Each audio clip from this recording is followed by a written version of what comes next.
Oh my fucking god, guys. Alright guys, Tom here and welcome to a new video, and today we have a new WWE World Heavyweight Champion, Brock Lesnar. Eat, sleep, German suplex, repeat. Is there anything else Brock Lesnar has left to conquer? Has he done it all? Yes, yes. Yes, we have a new WWE Champion, we have a new Intercontinental Champion as well, a new Divas Champion, altogether a great match card, a great pay-per-view. SummerSlam was amazing. I hope you can tell from the energy coming from my voice that I love that pay-per-view, especially the main event. I'm a big Brock Lesnar fan. I'm so freaking fucking happy. Brock Lesnar is the new WWE World Heavyweight Champion. We all thought it was bound to happen. It must happen. It's the next step for Brock Lesnar. But we all believe it now because it's just finished. It's just happened. And we officially have a new champion. And everybody is so bloody happy. But of course, this is my SummerSlam 2014 review, so you're gonna have to wait until the end of the video to find out my thought on the main event. We're gonna start off with the kickoff show, work our way through the whole show, doing a review on every single match, and you're gonna get my opinion on what I thought of the whole show. So the kickoff show had Rob Van Dam against Cesaro, and in my honest opinion, that's a really good match. I mean, you've got two really big stars in one match. You've got Cesaro and Rob Van Dam, two big names. A lot of people are really like Rob Van Dam and Cesaro, so they've got a lot of fans, and it was bound to gain a lot of attention from everybody that's a WWE fan. So me, of course, I did tune in to watch this match, like always on the kickoff show, and I can't remember the last time a kickoff show was this good.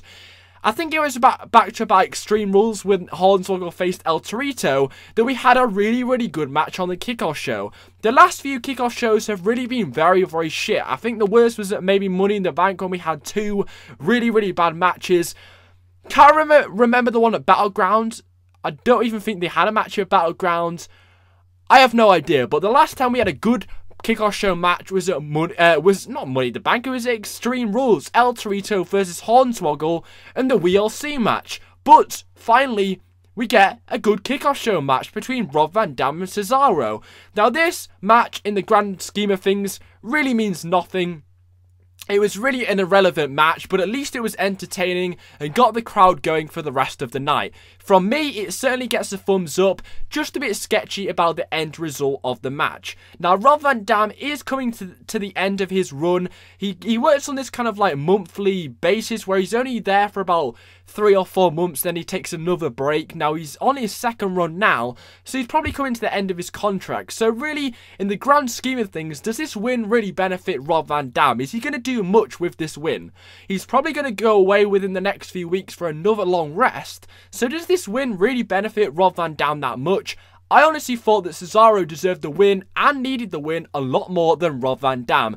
Cesaro is in a huge slump right now. He needs a lot of momentum. But in this match, he lost at a pay-per-view against Rob Van Dam. Rob Van Dam isn't going to use this win whatsoever. And also, Rob Van Dam came back to put over younger talent like Cesaro. But in this match, Cesaro does not go over and Rob Van Dam wins the match. Very disappointing with the result, but honestly, I thought this match was awesome. It was a really good kickoff show match for free on YouTube or the WWE Network, wherever you are watching it. Great free match, entertaining, fast-paced. They worked very well in the ring. I absolutely loved it. The 5-star frog splash to end the match was like 3/4 of the way, 3/4 of the way across the ring. It was amazing, looked epic, gets a thumbs up from me. Great way to start the show. I honestly think the actual pay-per-view started off a really bad way. They got Hulk Hogan to come out to absolutely sell the WWE Network. Now, it's cool that Hulk Hogan did appear at the SummerSlam pay-per-view. Big name, awesome to see him on your television on a pay-per-view, but he was only there to sell the network, and it made WWE look like such complete retard sellouts. Really disappointing start to the pay-per-view, and it really left a really sour taste in my mouth for the first match. I was like, what a lame way to start the show. You're having a pay-per-view. It's maybe the second biggest pay-per-view they have of the year. It's the biggest party of the summer. But the first thing they're going to do is advertise the WWE Network so they can make more money.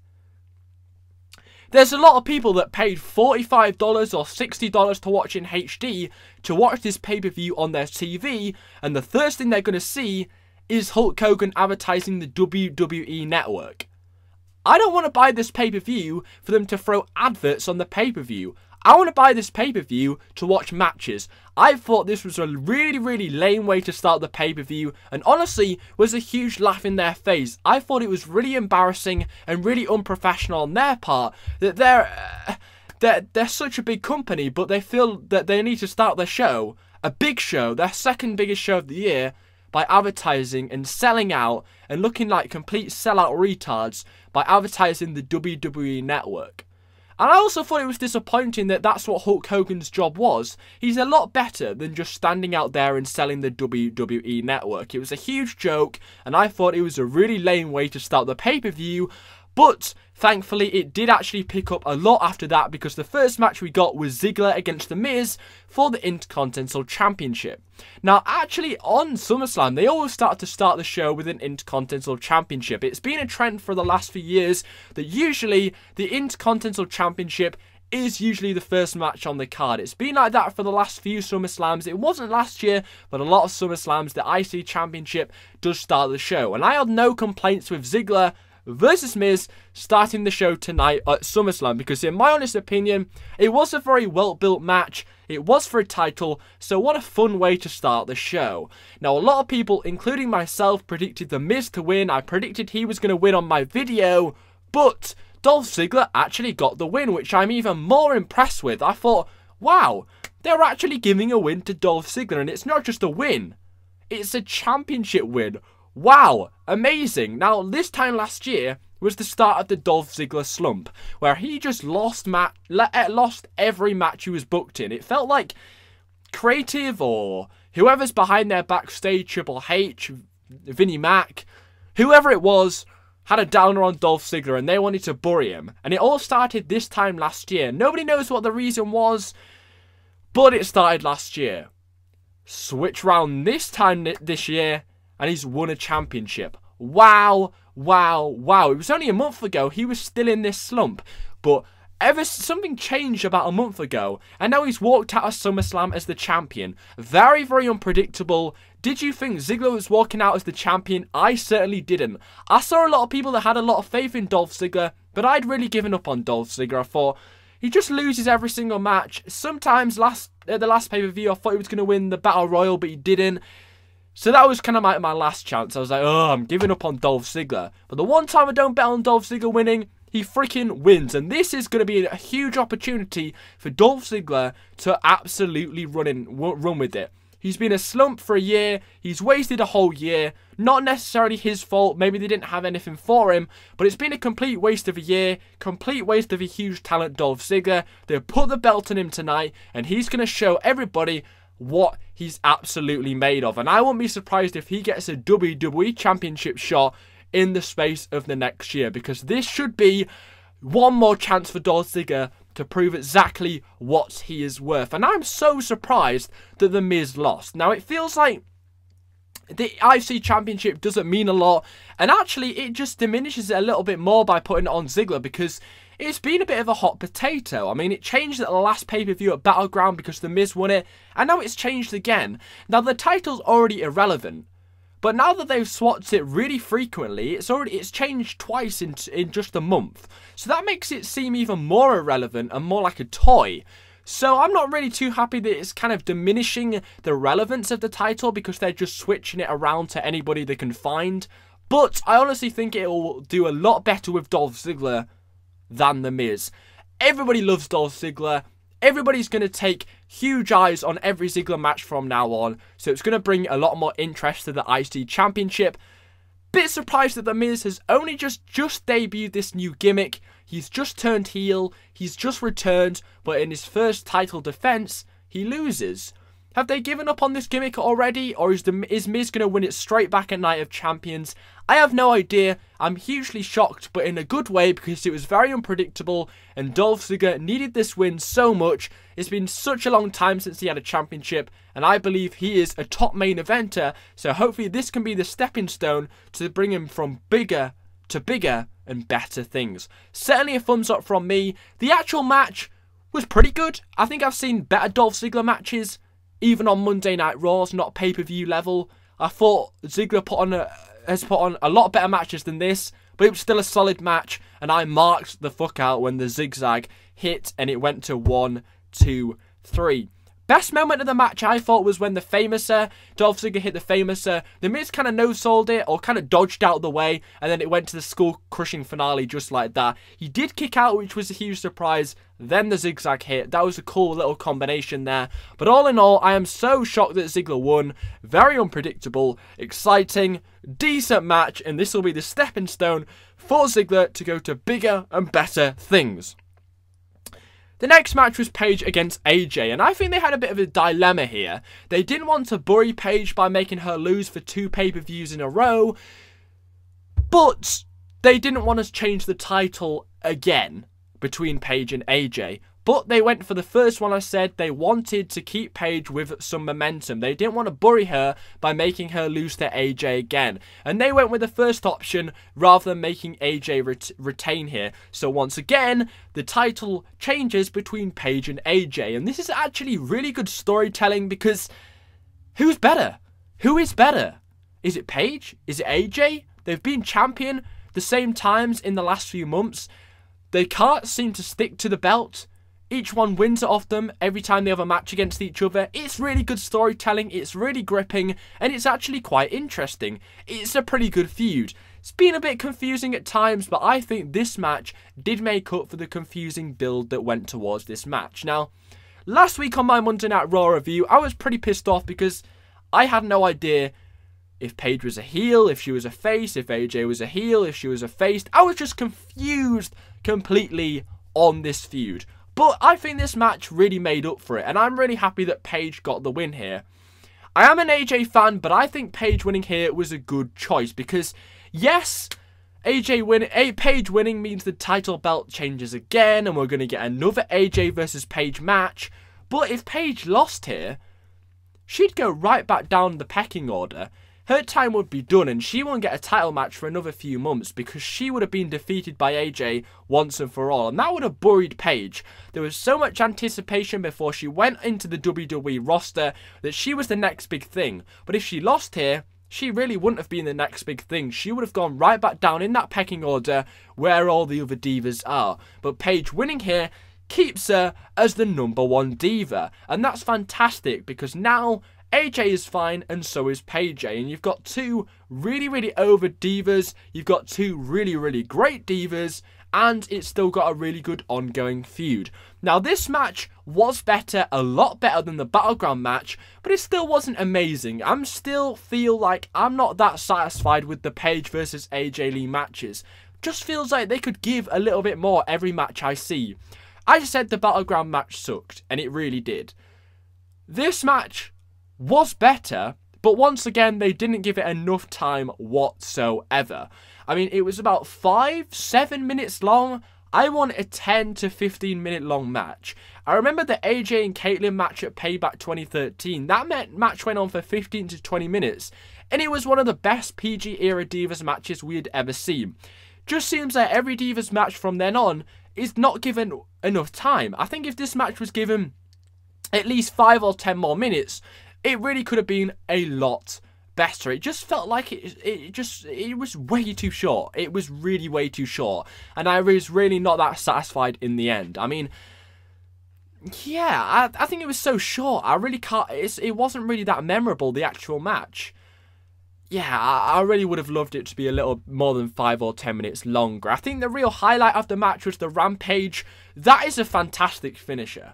That really is. Now, the Page Turner sucks. It's not a finisher. You're not going to get put down for a 3 count with the Page Turner.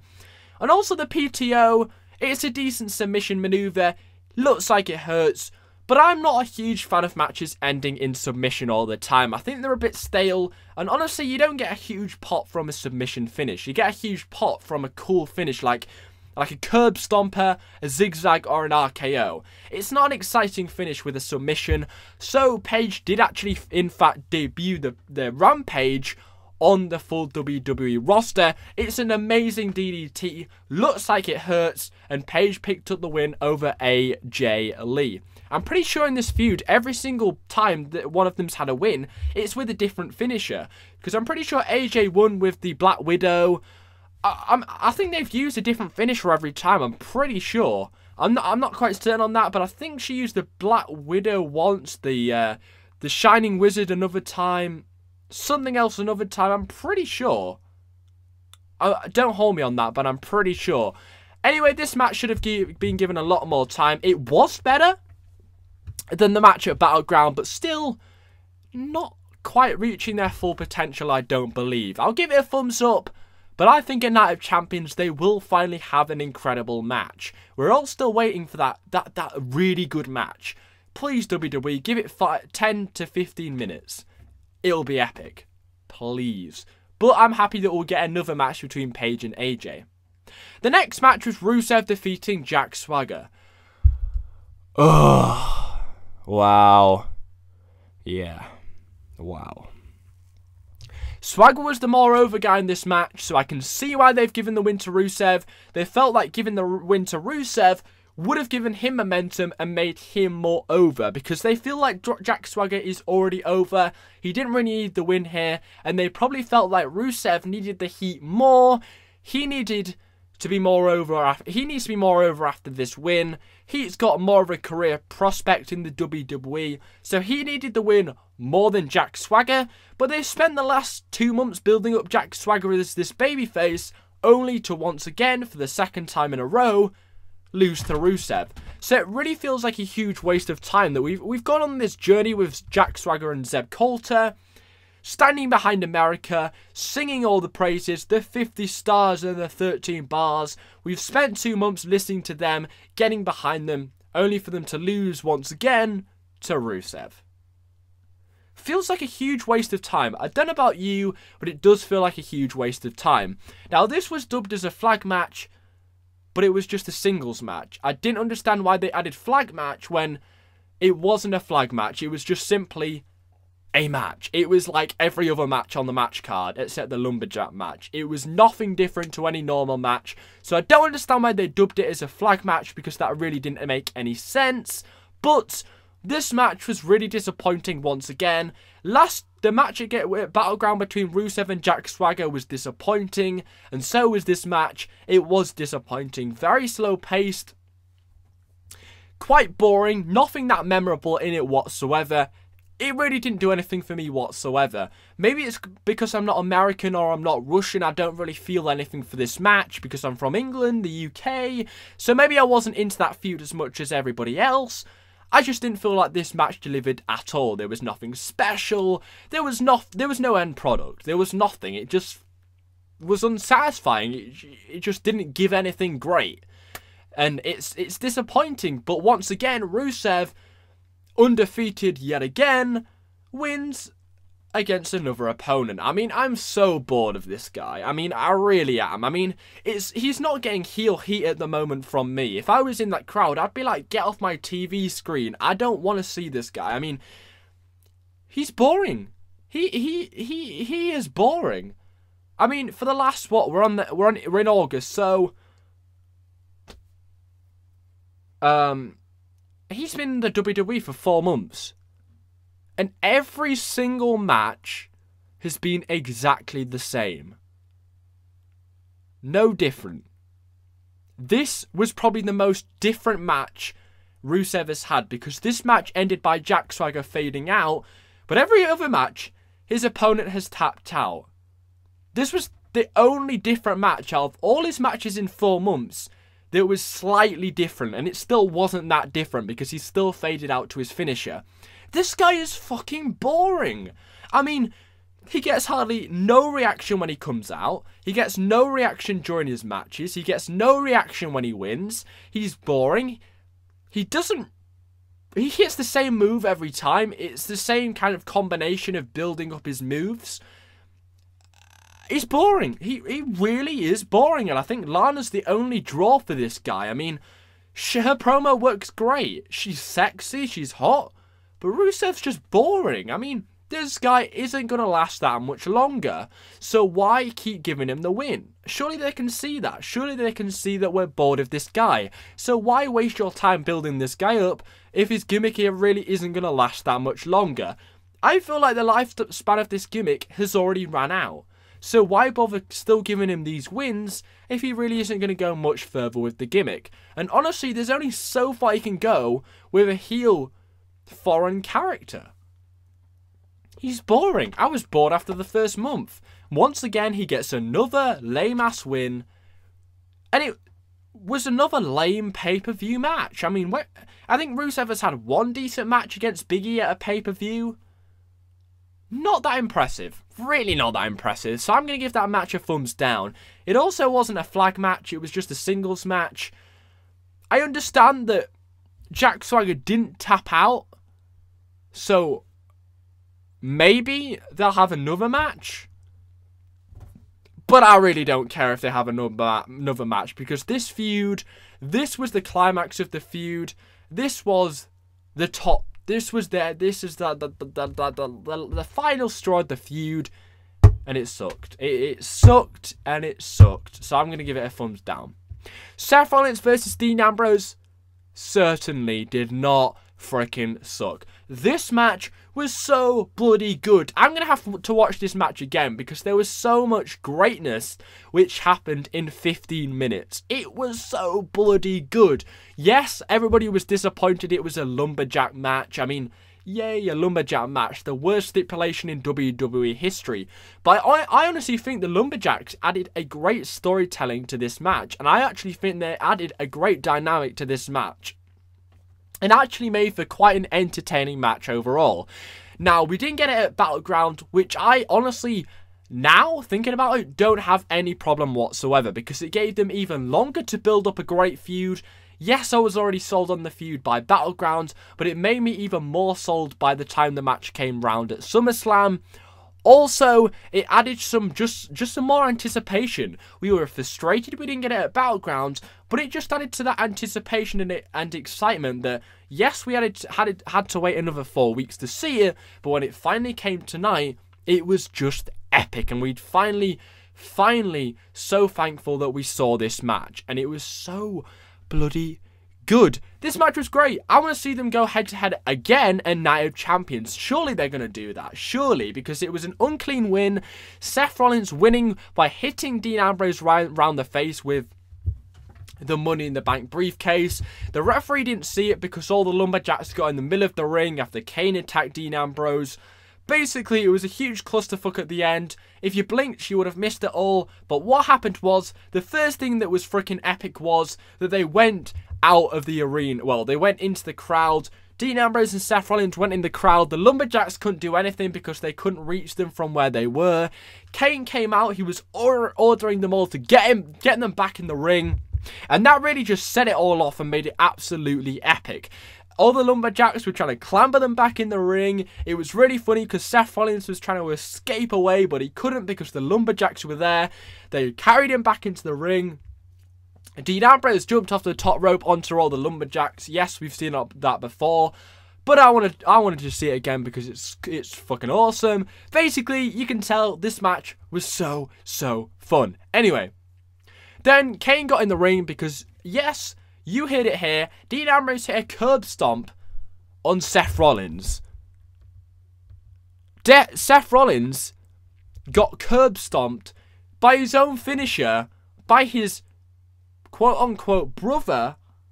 He got curb stomped. It was epic. I was like, holy shit. And it wasn't a bad curb stomp. It was decent. It was a good curb stomp. Looked epic. I thought that was going to be the finale. I thought that was going to be the be-all and end-all. I thought that was the perfect way to end the match. And I honestly thought that would have been epic storytelling. But we got even better storytelling because Kane got in the ring, started attacking Dean Ambrose. Then all the Lumberjacks got in the ring, which was just freaking epic. Referee got knocked out somewhere in there. Then Seth Rollins picked up the Money in the Bank briefcase, knocked Dean Ambrose around the head, and then pinned Dean Ambrose 1, 2, 3, and Seth Rollins gets the momentum here in the match. I honestly think this could be a possible way to set up a Money in the Bank match between Rollins and Ambrose, because that was the reason he won the match here. But in classic heel fashion, Seth Rollins wins uncleanly by hitting him round the head with the Money in the Bank briefcase. This is great heel heat to give to Seth Rollins, an unclean win, winning dirty, cementing himself as a heel. Also, a lot of fans will be mad that Seth Rollins cheated his way to victory, so that'll bring Dean Ambrose up as a better babyface. Also, I thought it was great storytelling with the curb stomp that Dean Ambrose hit. That was fantastic. But what I also thought was fantastic, that Seth Rollins got the win in this match. A lot of times they give, when a Money in the Bank winner wins a Money in the Bank, they go on a losing streak. The same happened with Damien Sandow, and the same happened with Alberto Del Rio the year before. They go on a losing streak for some unknown reason. It's just what creative want to do, so when they do cash in, it's unpredictable. But what they don't understand is, when you want the Money in the Bank winner to have as much momentum as possible, so when he finally cashes in, 1, you believe he's going to win the title, and 2, you believe he's going to be a long-running champion, and he's going to be a great, legitimate champion.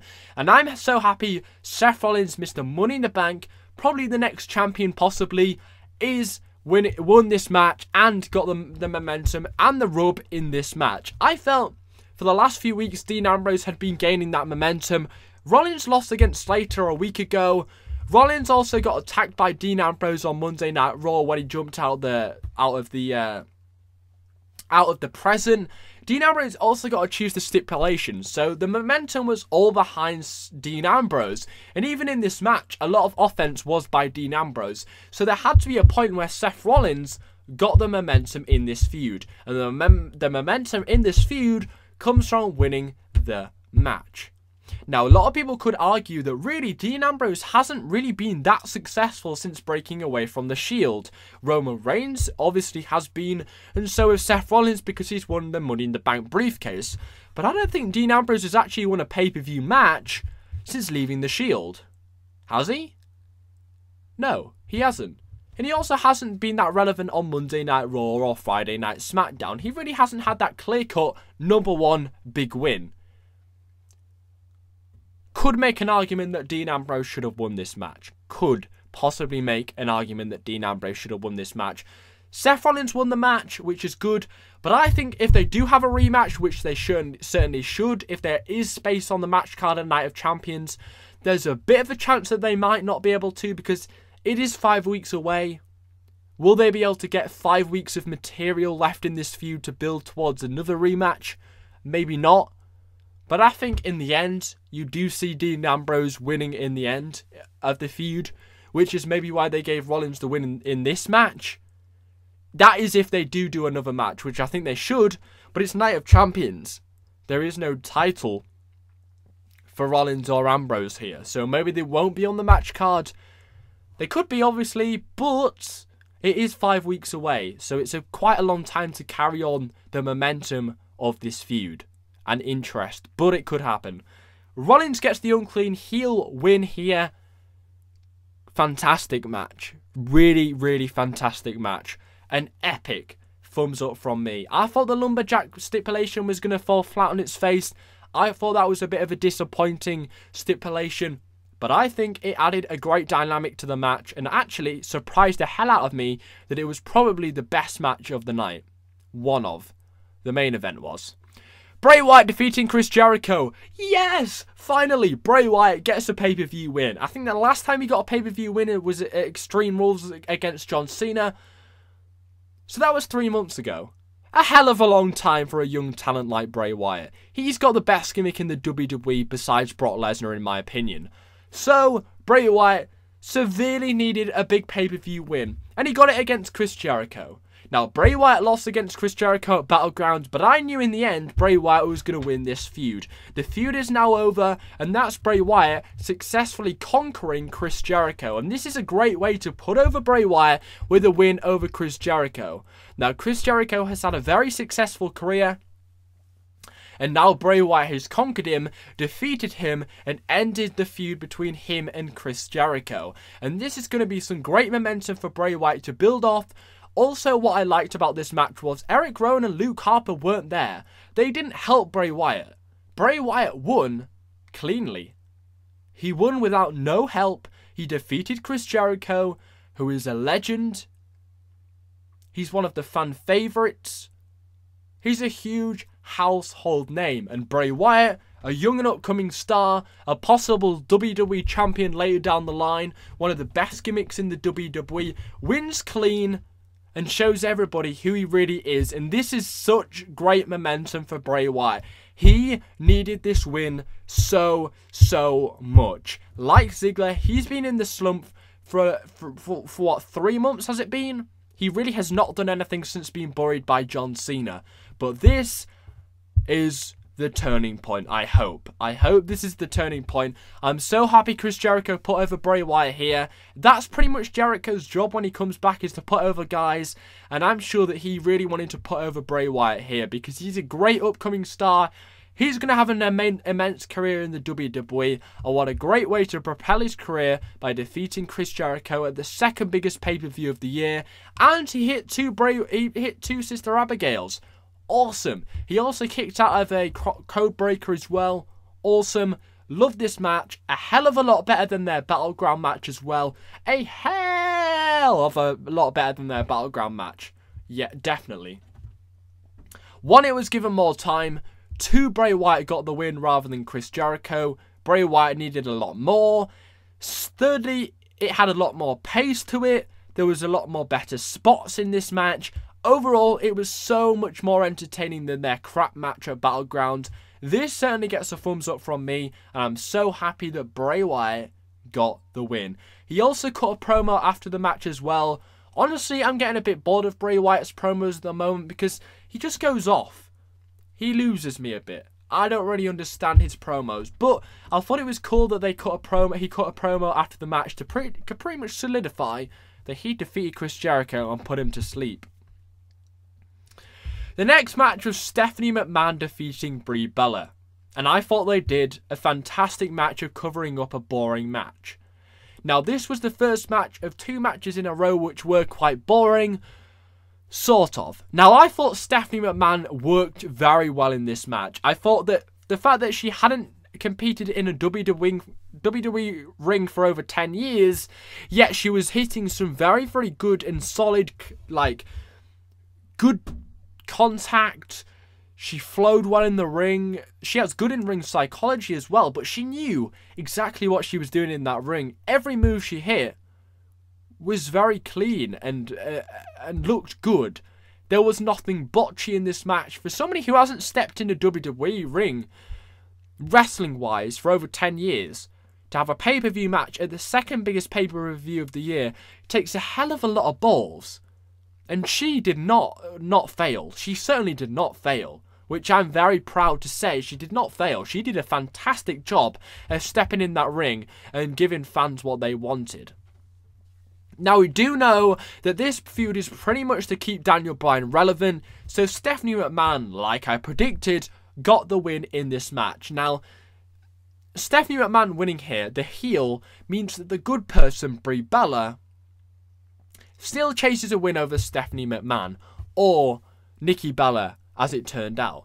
So later down the line, Brie Bella will eventually win this feud. She will be the good person coming out of this feud, but what I'm trying to say here is, this is the first match in the feud. So if Brie Bella was going to win here, that'd be the end of the feud. But the whole point of this feud is to still keep Daniel Bryan relevant. And we know Daniel Bryan isn't still coming back for a few more months. So they want to keep this feud ongoing for as long as possible. So if Brie Bella won here, the feud would be over just like that. But with Stephanie McMahon winning, the heels winning, keeps the feud ongoing, and Brie Bella still chasing that win, so the feud goes on for more and more months, which is a good idea, because they want to keep Daniel Bryan relevant for as long as possible. So if they can keep this feud going as long as they can, it's a good idea, and that's why they gave Stephanie the win in this match. Also, it's been a long time since Stephanie McMahon was in a WWE ring, so it would seem like a bit of a failure if she was gonna step in that ring after 10 years and lose. The only negative I thought about this match was, well, there's two negatives. The first one was that Brie Bella isn't Daniel Bryan WWE. You can't just give her all of Daniel Bryan's moves and expect us to think she is Daniel Bryan. I mean, this just looked horrific. I mean, she was doing the yes chant, she was doing the kicks in the corner, she was doing the yes lock, she was doing everything Daniel Bryan, and it looked stupid. I mean, she even tried an outside dive. No! She's not Daniel Bryan. We don't want her to do the things that Daniel Bryan does. It looks stupid. I mean, it's like they're trying to make up for Daniel Bryan not being there by making his wife Daniel Bryan. I mean, just don't go there. It just looks stupid. I mean, it looks stupid, but it also looked cheesy. It made you think like, I think cheesy is the right word here. That they're trying to make her Daniel Bryan is just a weird concept to think. It was just cheesy, and no, they were just playing off all the popular things about Daniel Bryan and putting it on her wife, so it's kind of like a Daniel Bryan whilst he's not there. Cheesy, and it looked horrific. But also, the thing that I thought that was the most bad thing about this match was the pacing. I know Stephanie hasn't stepped in a ring for a long time, and that's why it was so slow. She needed some breaks to breathe and slow down. She obviously wasn't as fit as what she used to be. So it needed to be slow. Hence why the match was quite boring, but it did serve a very good purpose, because in the end, Nikki Bella, like people had read online, like I read online, it got leaked online about a month ago, that Nikki was actually going to turn on Brie Bella. And that's what happened last night. She got in the ring, Stephanie was in the middle, she threw Stephanie out the way, and hit Brie Bella on the head. And that pretty much meant that Stephanie McMahon picked up the win on Brie Bella. Now, honestly, I thought this was really, really clever, because yes, the match was boring, but the match got covered up by an amazing heel turn. You're going to forget about the fact that the match was boring. The only thing you remember about this match is the heel turn, which I like, because if the heel turn didn't happen, I could slightly say that this match was disappointing and a bit crap. But the fact that the heel turn happened, something epic and something amazing and something mark-out worthy happened at the end of the match, makes up for the bad match and covers over a bad match. It masks you, because it was a bad match. It wasn't a good match. It wasn't a pay-per-view worthy match.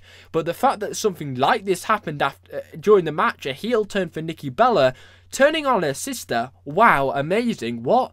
You forget that the match was bad, and you remember that amazing heel turn, which makes overall that segment of the pay-per-view great.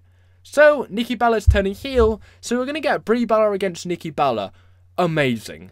Amazing. We've always wanted to see this. Ever since they debuted, we've wanted to see the Bella twins face each other. We got a bit of a hint of that at WrestleMania, but it's never come to fruition. But now it has.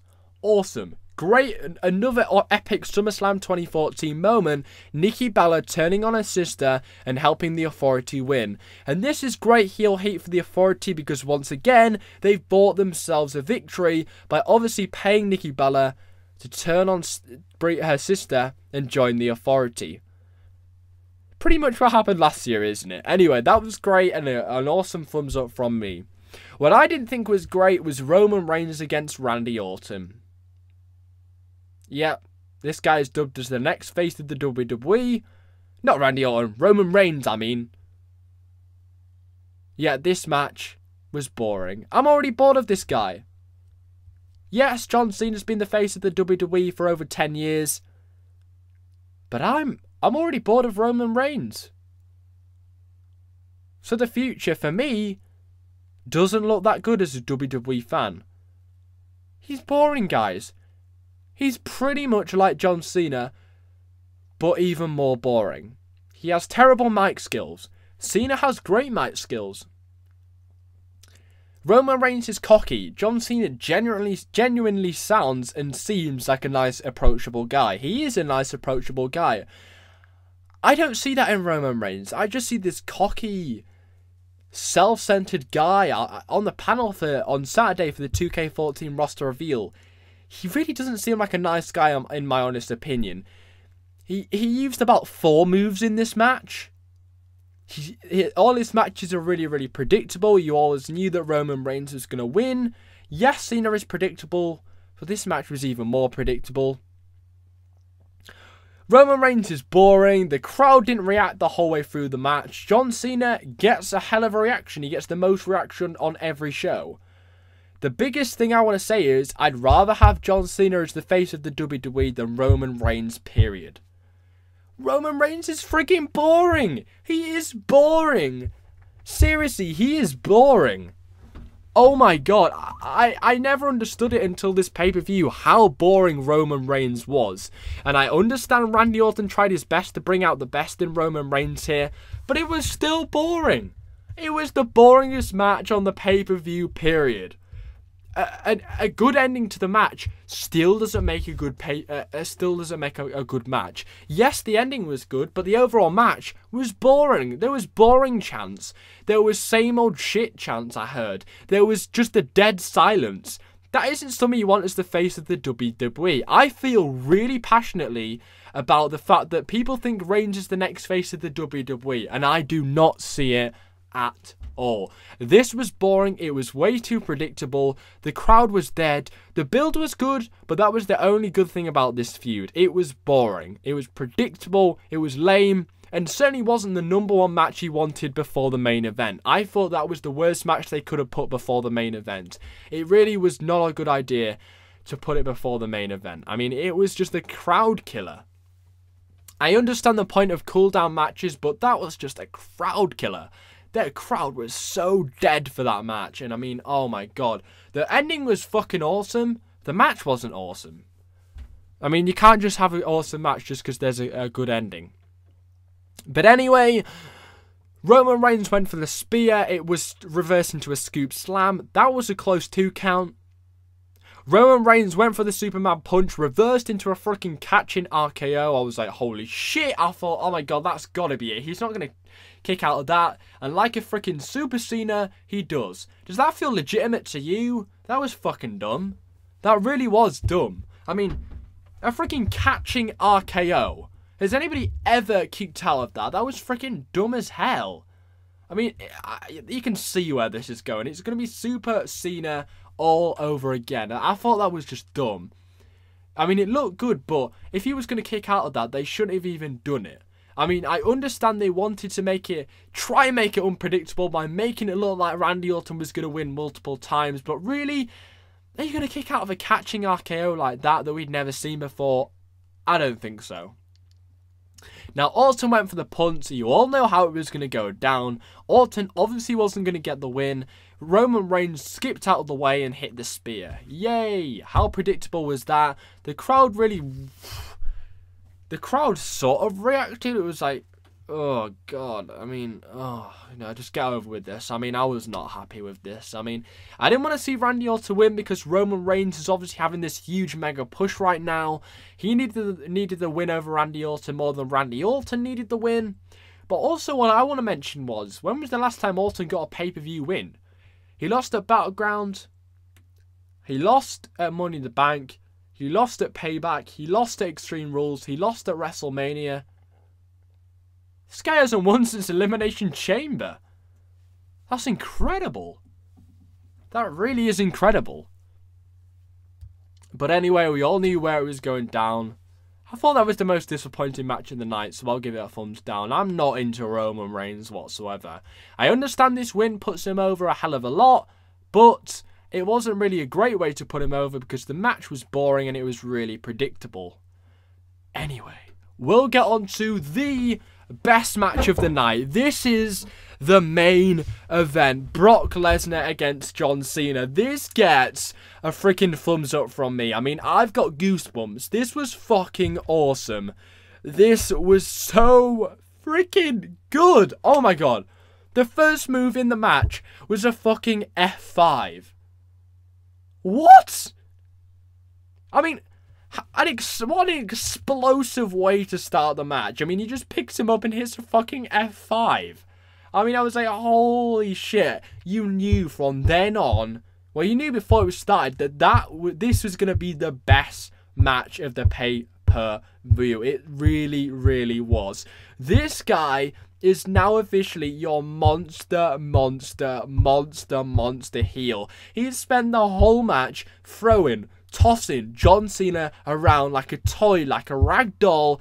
It was just a methodical beatdown, and that was the exact storyline they wanted you to believe, because it brought Royal Rumble. He demolished Big Show in a methodical way. He just went through him like a ton of bricks.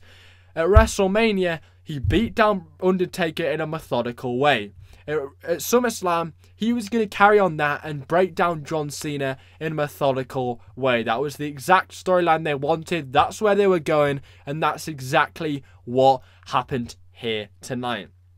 I wasn't too keen on Brock Lesnar getting all this momentum earlier in the match, because it reminded me back in 2012 when all that happened and John Cena ended up winning. But they did not make that mistake again. Everybody wanted to see Lesnar win, and that's exactly what happened. Oh my god. I cannot believe this has finally happened. Brock Lesnar is finally a WWE champion again. It is freaking amazing. I mean, he hit a German suplex after a German suplex after a German suplex. John Cena did pretty well to sell it. I know he's not that well at selling moves, but it just looked amazing, and it was scary how good this match was. I mean, it was pretty much a one-sided match, yet it was an amazing match. I mean, I don't even understand how that makes sense, but it was just an amazing, methodical beatdown, and that's exactly where they were going with this. It was fucking awesome. We all thought maybe Brock Lesnar might win, maybe he might, maybe, just maybe, John Cena will put him over, and it happened. I am so freaking happy. Everybody is happy. Brock Lesnar is your WWE World Heavyweight Champion. That is amazing. He should be on Monday Night Raw. I'm not that bothered if he's not on every Monday Night Raw, because UFC fighters only have a fight every few months. And this is your monster heel. This is the most over guy in the WWE right now. He's the most over heel. He's just the most over guy. He's scary. Everybody hates him. This guy is the #1 guy. He's bringing legitimacy back to the title. This guy is... Everything about this guy is amazing. This is going to turn heads back to the WWE. Every old Ruthless Aggression fan is going to watch, because Brock Lesnar is now the champion once again. Brock Lesnar is going to bring legitimacy back to the WWE. He's a real fighter. He defeated the Streak, and he's carrying on that momentum from the biggest win of his career by conquering John Cena, and that's exactly what happened. It's amazing. It's real. It's finally happened. It's fucking amazing. Brock Lesnar is the WWE World Heavyweight Champion. I'm so impressed WWE booked Brock Lesnar to win here. I thought maybe John Cena might Super Cena it again and win, but that's not what happened. They booked Brock Lesnar to completely demolish John Cena. I'm really impressed that they booked this match how they did. I'm surprised that they let John Cena look like a white pussy bitch. They really did. I mean, he didn't do anything this whole match. They just let Brock Lesnar control the whole freaking match. Cena hit 1 AA, and the one thing Brock Lesnar does is sit up like The Undertaker, stick his tongue out, and laugh at John Cena. I mean, it was freaking amazing. It only took 2 AAs instead of 3 that The Undertaker had to take. So John Cena isn't as good as Undertaker overall. Brock Lesnar, you're a freaking boss. You also won cleanly as well. I didn't expect that either, but Brock Lesnar wins cleanly in the middle of the ring as well, with an F5. The crowd was absolutely rowdy as hell, and a great occasion, a big fight feel. It was just epic. Your new WWE champion is Brock Lesnar. I mean, how scary did that look after the match? Him holding 2 belts. I mean, oh my god, this is amazing. It really, really is. Eat, sleep, German suplex, repeat. Eat, sleep, conquer John Cena, repeat. That is all, folks. Your new champion, ending SummerSlam 2014 on an amazing high, is Brock Lesnar as the WWE champion. I've got to stop now because I'm just getting wet. I'm getting horny over Brock Lesnar winning here because it was just that good. Yes, guys, it was that good. I'm so happy. The main event was easily the best match of the night, the biggest occasion, the most memorable. You're going to remember this moment for years to come. Brock Lesnar winning the unified titles, winning the WWE championships after 11 years from holding it last. Amazing. Oh my god, he's been back for 2 years, and in his first title match he wins. He defeated the streak. Everything about Brock Lesnar is money. He is the guy that you want to carry your company with. Everybody's going to buy that network now. He's a big pay-per-view draw. Everything is good about Brock Lesnar. I want to see this Brock Lesnar keep it until WrestleMania 32, 33, because Brock Lesnar is that guy. He's the #1 guy. Every match he has is amazing. He's a legitimate champion. He feels like a WWE World Heavyweight Champion. He is the #1 guy, and he's just completely squashed John Cena in a squash match. It is amazing. It feels good. And it feels real. Oh my god. It doesn't feel real. It feels surreal. It's amazing. It's an amazing feel. It was just so unique. Have we seen something like this before? No. And that's the picture you'll see for years to come when you think of SummerSlam 2014. Overall, a freaking awesome pay-per-view. Now, I said to myself, if this pay-per-view wasn't good, I'm going to stop watching for a few months because Battleground sucked. Money in the Bank wasn't that great. Payback sucked. We didn't really have a good run of pay-per-views. But SummerSlam, a lot of people are coming to the end of their network subscriptions in the next few days. And they needed a big pay-per-view to make people renew. And that's exactly what we got tonight. The kickoff show, RVD vs Cesaro, was great. Ziggler vs The Miz was good. We have a new IC champion. Paige defeating AJ Lee, a good Divas match and a new champion crowned. Seth Rollins versus Dean Ambrose was freaking amazing. I want a rematch as well. Bray Wyatt versus Chris Jericho, a hell of a lot better than the match at Battleground. Stephanie McMahon returning to the WWE in the ring. Nikki Bella turning on Brie Bella. And Brock Lesnar winning the WWE World Heavyweight Championship. Such a success for WWE tonight at SummerSlam. I loved it. I'm going to give the pay-per-view an easy 8 out of 10. That was a great pay-per-view. I loved it. Freaking amazing. Well done, WWE. You've done a hell of a job. And now Brock Lesnar's walking round as your WWE World Heavyweight Champion. That's all I've got to say. I'm finishing with that. Hopefully you've enjoyed this video. Hopefully you enjoyed SummerSlam. As always, take care, spike your hair. Brock Lesnar.